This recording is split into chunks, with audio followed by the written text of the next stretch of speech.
natin guys. Okay.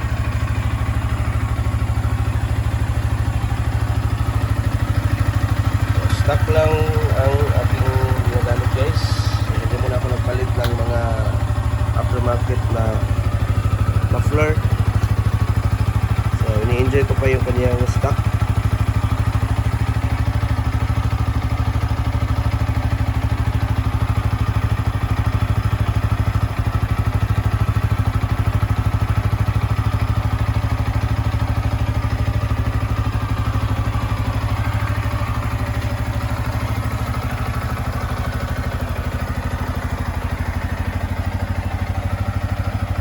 Yung mga signal light naman guys,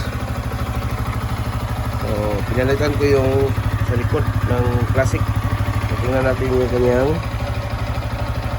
signal light. Okay. Ito yung kanyang signal light. So pinalitan ko siya ng ordinary bulb, yung sa original na bulb from Yamaha. Yung sa unahan ay stock lang. So pinalitan ko siya ng ordinary kasi magpapalit tayo ng relay dahil ito ay LED. Kaya yan, malakas naman siya guys. So kitang kita itong sa kabila.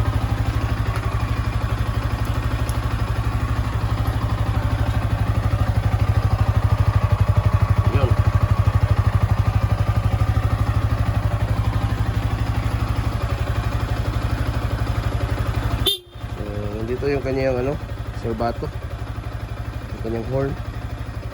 So sniper is nasa ibaba at ito ay nasa itaas, kaya minsan nalilito ka pero masasanay ka rin sa pagdating ng araw. Okay. So, thank you for watching. Please don't forget to subscribe.